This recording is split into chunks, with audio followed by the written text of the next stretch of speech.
matatandaan nyo mga kababayan, di ba 9 days ago nagbigay po si Sara Duterte ng mensahe. Ano po dito po sa 75 founding anniversary ng China mga kababayan, na kung saan kung matatandaan nyo tahimik etong si BP Sara sa issue po ng West Philippine Sea, na kung saan kahit binubuli na yung ating mga kusundalahan dyan po sa West Philippine Sea, nananatiling no comment yung ating pangalawang Pangulo. Pero mga kababayan, marami ang nagtasang kilay nung mismong nagbigay ng mensahe etong si Sara Duterte patungkol po dito sa 75 founding anniversary ng China mga kababayan. At dahil po sa mensaheng ito mga kababayan, talagang binigyang pugay di umano ng China etong mensaheng binitawan nitong si Sara Duterte mga kababayan.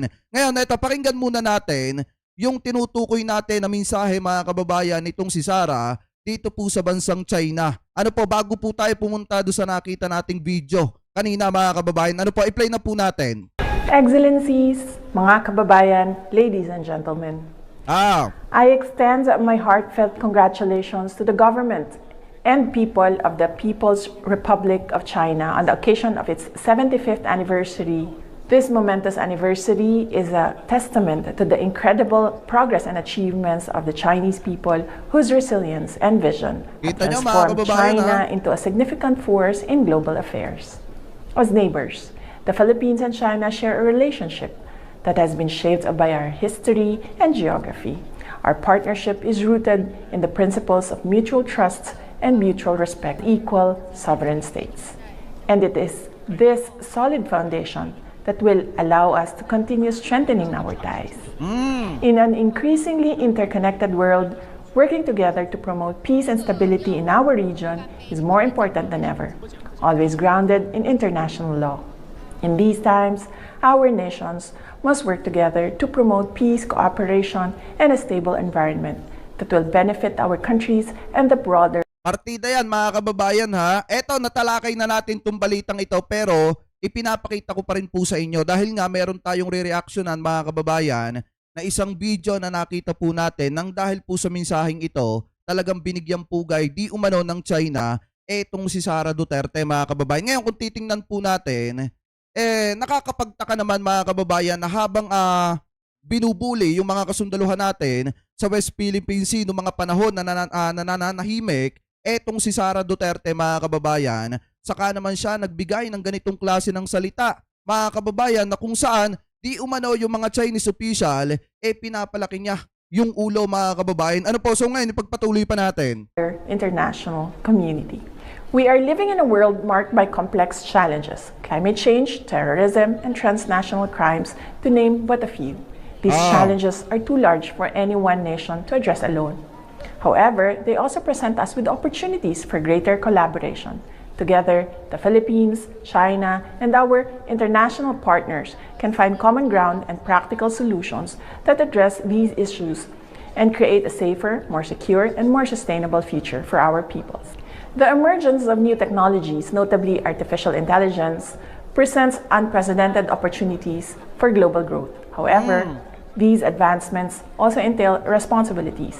We must work together, sharing knowledge and fostering collaboration so that the benefits of these technologies are harnessed for the greater good of our economies and societies. We look forward to further strengthening our cooperation with China across various sectors, ensuring that progress is inclusive and benefits all. Together, we can raise the standard of living for our people, creating opportunities that will endure for generations to come.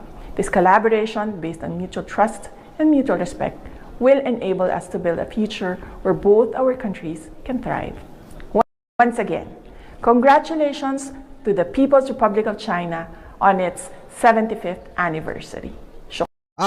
Tingnan niya mga kababayan ha, di ba nagbigay pugay etong si Sara Duterte dito po sa bansang China. Dahil nga binati niya, nagbigay siya ng mensahe dito po sa 75 founding anniversary ng China mga kababayan, sa kabila ng pananahimik niya sa issue ng West Philippine Sea. Ngayon mga kababayan, nakita natin etong isang video ito na kung saan mga kababayan, binibigyang pugay din ng bansang China etong ibinigay na mensahe ni Sara Duterte. Ngayon mga kababayan, di ba minsan sinasabi or malimit sinasabi nung mga DDZ na hindi naman daw po pro-China etong mga Duterte, mga kababayan. Pero kung titingnan po nating mabuti pagdating sa usaping teritoryo ng Pilipinas, pagdating sa issue ng West Philippine Sea, tahimik po yung ating Vice Presidente. Pero pagdating sa pagpure, mga kababayan, at pagpapakita ng kung ano nung pagsuporta dyan po sa bansang China, mga kababayan, at pagpapalaki ng ulo ng mga Chinese official, nakakapagbigay ng salita etong si Sara Duterte. Pero pagdating sa issue ng West Philippine Sea, tahimik, mga kababayan, etong si Sara Duterte. Ngayon, eto, pakinggan, tingnan po natin at panoorin natin etong nakita nating video na kung saan, mga kababayan, binibigyang pugay di umano ng China etong mensahe na binigay ni Sara Duterte, mga kababayan. Ano po, eto, i-play na po natin. Congratulations to the government and people of the People's Republic of China. Kita nyo, oh. 75th anniversary. This momentous anniversary is a testament to the incredible progress and achievements of the Chinese people, whose resilience and vision have transformed China into a significant force in global affairs. As neighbors, the Philippines and China share a relationship that has been shaped by our Grabe, mga kababayan. I extend my heartfelt congratulations to the government and people. Kita nyo, mga kababayan, ngayon pa lang, nung nakaraan pa lang, nung nanahimik pa lang siya, mga kababayan, sa issue ng West Philippine Sea, alam na natin kung para kanino talaga, mga kababayan, ang loyalty nitong si Sara Duterte. Alam niyo, kung tutusin, napakadali lang naman ang tanong dyan eh. Kung susuportahan ba ng sambayan ng Pilipino yung mga pro-China or yung mga pro-Pilipino, pro-mamamayang Pilipinas at pro-mamamayang Pilipino, mga kababayan, at ang bansang Pilipinas. Dahil, mga kababayan, kung tutusin sa ginagawa ng mga ito na pinapalaki nila ang ulo ng mga Chinese official, mas lalong lumalakas ang loob nila na bulihin ng bulihin yung mga kusundalohan natin dun sa ating teritoryo mismo. Ngayon, kung titingnan po natin, mga kababayan, sa pamamagitan din ng pananahimik ni Sara Duterte, mga kababayan, sa issue ng West Philippine Sea, mas lalong natutuwa ang bansang China dahil nga unang-una, mga kababayan, yung pangalawang Pangulo ng Republika ng Pilipinas ay nananahimik po sa issue ng West Philippine Sea. Tapos, kapag babati sa kanila at magbibigay ng pagsuporta sa kanila, vocal po yung ating Vice Presidente. Kaya ngayon pa lang, mga kababayan, mag-isip-isip na po kayo. Dahil unang-una, bukod sa yung mga galamay niya tumatakbo sa pagkasenador,